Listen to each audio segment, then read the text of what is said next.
Madam સારે કહ્યું પ્રમાણે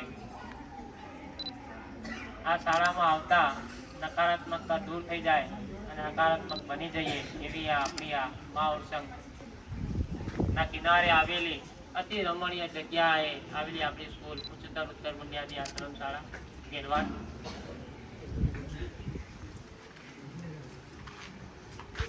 જોકે આ સ્કૂલને છોડીને જવાનું મારા માટે ઘણું અઘરું છે. આજકાલ કરતા 8 વર્ષ ઉપરનો સમયગાળો આ શાળા સાથે મારો થયો છે. પણ પરિવર્તન એ સંસારનો નિયમ છે જેને આપણે અનુસરવું પડતું હોય છે.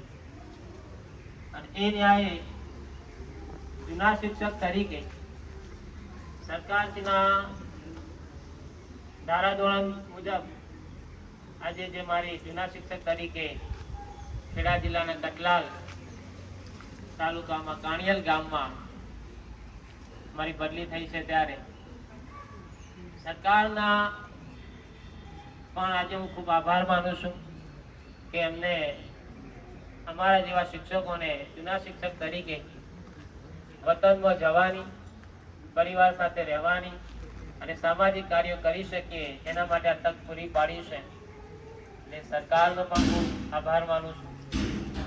સાથે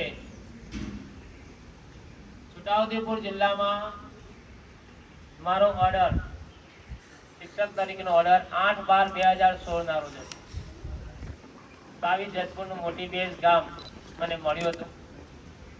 પણ ટ્રસ્ટીઓના કેટલાક ઇસ્યુ હોવાને કારણે મને હાજર કરાયો નહોતો.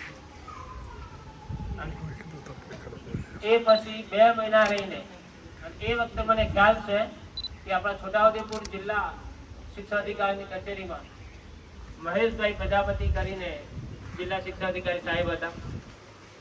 એમને મારી ખૂબ જ મદદ કરેલી, કારણ કે હું પ્રજાપતિ ને એ બી પ્રજાપતિ, એટલે જ્ઞાતિ ભાવનાથી એમને મોટી બેન્ચ માટે મને ખૂબ પ્રયત્ન કરેલો. પણ છેવટે ટ્રસ્ટી ના માનતા મને 2 મહિના પછી 13/2/2017 ના રોજ મને આ ગેલવાડ શાળા ફાળવી. એટલે છોટાઉદેપુર જિલ્લા શિક્ષણ અધિકારી કચેરીનો પણ હું ખૂબ ઋણી છું અને ખૂબ આભાર વ્યક્ત કરું છું મારી આટલી મદદ કરવા બદલ.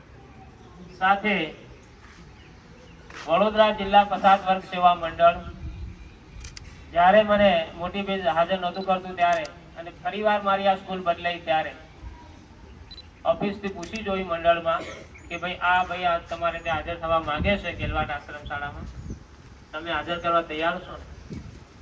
ત્યારે આપણા પ્રમુખ સાહેબે કીધું હતું કે જો ભાઈ 1 મહિને અનુકૂળ આવતું હોય તો હાજર થઈ જાય, અમને કશો જ વાંધો નથી. એ વખતે પણ કોઈ પણ જાતની માંગણી સિવાય મને હાજર કરેલો. એટલે હું આપણા મંડળનો પણ ખૂબ આભાર વ્યક્ત કરું છું. સાથે આ શાળામાં ભૂતપૂર્વ શિક્ષકો જયંતિભાઈ, બકુલભાઈ, અશોકભાઈ એમનો પણ મને ખૂબ સહકાર મળ્યો. કારણ કે આ છોટાઉદેપુર જિલ્લો એ મારા માટે ખૂબ નવો હતો અને આ પહેલા કદી ઘર છોડેલું જ નહીં. એટલે છોટાઉદેપુર જ્યારે મને મળ્યો ત્યારે હું સાંભળી ગયા તો ટ્રાઇબલ એરિયા એટલે મગજમાં આવું કોઈ આઈડિયા જ નહીં. મગજમાં આપણે પેલા ફિલ્મોમાં જોતા કે ભાઈ આ રીતના હોય બધા, એટલે મગજમાં એવો જ આઈડિયા. એટલે ઘણો ડર હતો કે આ કેવા એરિયામાં જવા થશે. પણ અહીંયા આવ્યા પછી ખરેખર મને ખૂબ ગમ્યું. મારા 8 થી 8 વર્ષ ઉપર અહીંયા કઈ રીતે પસાર થઈ ગયા મને ખ્યાલ ના આવ્યો. સાથે આજના આપણા પ્રિન્સિપાલ મુકેશભાઈ સાહેબનો પણ એટલો જ હું આભારી છું. સાહેબ મારો પૂરા પગારનો ઓર્ડર 1 જ કલાકમાં થયેલો. કદાચ આખા ગુજરાતમાં બી કોઈનું નહીં થયું હોય.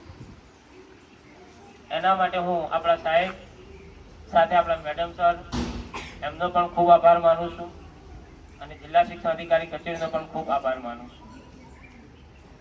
સાથે ભૂતપૂર્વ પ્રિન્સિપાલ આપણે ડામોર સાહેબ એ ભલે પ્રિન્સિપાલ હતા, પણ અમારા વચ્ચે મિત્રતા જેવો સંબંધ રહ્યો.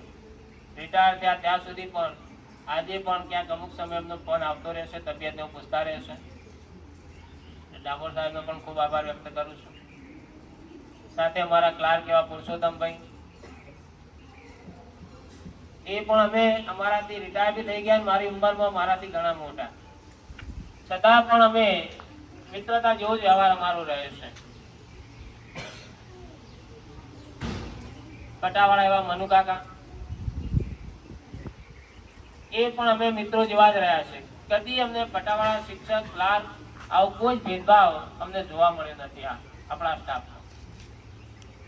બીજું, આટલી નોકરીમાં અમારા સ્ટાફમાં મને નથી સાંભળતું અમારે કદી કોઈ વાતને લઈને કોઈ બહેસ થઈ હોય, કોઈ તકરાર થઈ હોય. અમે અમારો સ્ટાફ સુનિતાબેન, ભારતીબેન, નિલેશભાઈ, આ પેલા જે પ્રવાસીમાં હતા નરસિંહભાઈ, સુખરામભાઈ, આ બધા ખૂબ સહકારથી અમે રહ્યા છીએ. એટલે આ વાતની ખોટ મને કાયમ રહેવાની. અને મુકેશભાઈ સાહેબનો તો મને ખૂબ જ સહકાર મળે દરેક જગ્યાએ, એટલે એમનો પણ ખૂબ આભાર વ્યક્ત કરું છું ને એમનો પણ હું ઋણી છું. સાથે રસોઈ એવા નરેન્દ્રભાઈ, એ પણ મારી સાથે મિત્રો જેવો જ રહ્યા છે, એમનો પણ હું ખૂબ વ્યક્ત કરું છું. સાથે આજ સુધી